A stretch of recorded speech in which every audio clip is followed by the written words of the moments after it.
সালাম পেশ করছি। আমি শুকরিয়া আদায় করছি যাদের উদ্যোগে আগামী 25শে জুলাই বাংলাদেশের রাজধানী ঢাকার ঐতিহাসিক সরওয়ার্দী উদ্যানে আপনার পিছনে কেউ নাই, সুফিবাদী সুন্নি মহাসমাবেশ অনুষ্ঠিত হতে যাচ্ছে। আপনার পিছনে কেউ নাই। এদেশের সকল পীর মশায়েখদের প্রতি আমি শ্রদ্ধা জানাচ্ছি, কৃতজ্ঞতা প্রকাশ করছি। একটু ডাউন করে দেন। এই সমাবেশকে সফল করার জন্য মিডিয়ার ভাইরা, সাংবাদিক বন্ধুগণ, আপনারা যারা উপস্থিত হয়েছেন আপনাদেরকে আমরা ধন্যবাদ জানাচ্ছি। পাশাপাশি এই সমাবেশকে সর্বাত্মক সহযোগিতা করার জন্য, অনুমতি প্রদানের জন্য সরকারের প্রতি ধন্যবাদ জ্ঞাপন করছি।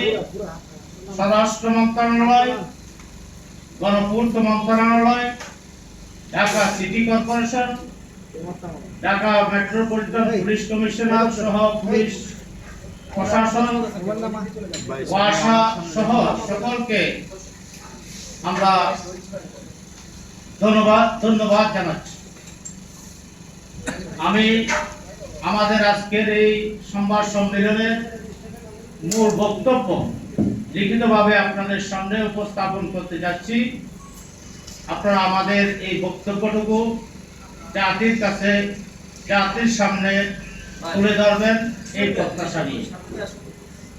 বিসমিল্লাহির রহমানির রহিম। দেশব্যাপী আউলিয়া ইকরামের মাজার খানকায় হামলা, ভাঙচুর, অগ্নিসংযোগ ও লুটতরাজ, নারী ও শিশু নির্যাতনের বিচার, জুয়া, মদ, গাঁজা সহ সকল প্রকার মাদক ব্যবসা বন্ধের দাবিতে আগামী 25শে জুলাই 2026 শনিবার সকাল 10:10 হইতে ঢাকার ঐতিহাসিক সরওয়ার্দী উদ্যানে অনুষ্ঠেয় সুফিবাদী সুন্নি মহাসমাবেশ উপলক্ষে সংবাদ সম্মেলন।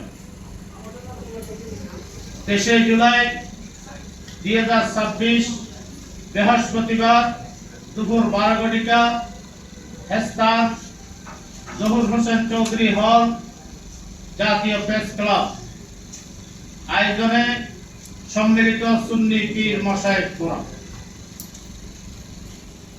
গণমাধ্যমের সম্মানিত বন্ধুগণ, আসসালামু আলাইকুম ওয়া রাহমাতুল্লাহি ওয়া বারাকাতুহু। আমাদের আহ্বানে সাড়া দিয়ে অত্যন্ত কষ্ট স্বীকার করে এই সংবাদ সম্মেলনে উপস্থিতির জন্য শুরুতে আপনাদের প্রতি ধন্যবাদ ও কৃতজ্ঞতা জানাচ্ছি।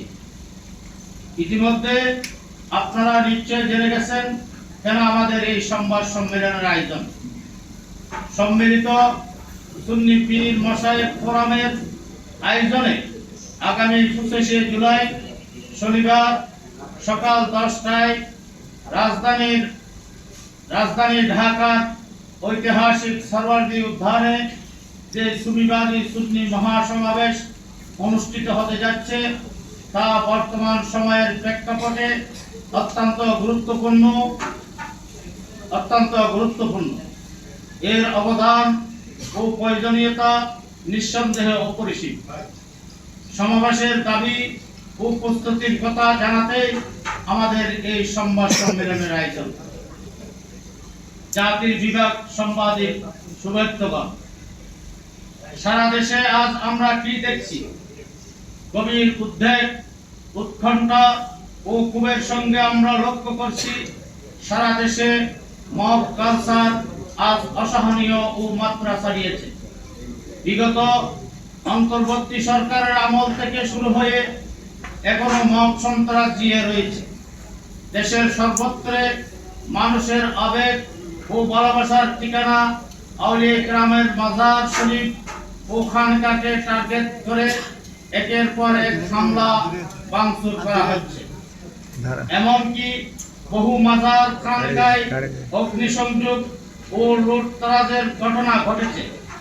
কবর থেকে লাশ তুলে পুড়িয়ে ফেলার বিভৎস চিত্র বিগত সময়ে আমরা দেখেছি।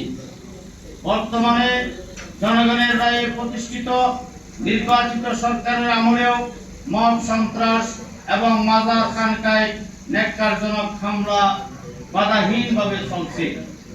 অথচ দুঃখজনক যে যারা এই ধরনের সন্ত্রাসী হামলায় জড়িত, যারা মূল পরিকল্পনাকারী ও ইন্ধনদাতা, তাদেরকে গ্রেফতার বা আইনের মুখোমুখি করা হচ্ছে না। ফলে মব সন্ত্রাসীরা দিন দিন আরো বেপরোয়া হয়ে উঠছে। বিচারহীনতার সংস্কৃতি চলতে থাকায় মব সন্ত্রাসের লাগাম টানা যাচ্ছে না। আমরা মনে করি অপরাধীদের বিচারের আওতায় আনা হচ্ছে না বিধায় মব সন্ত্রাস এবং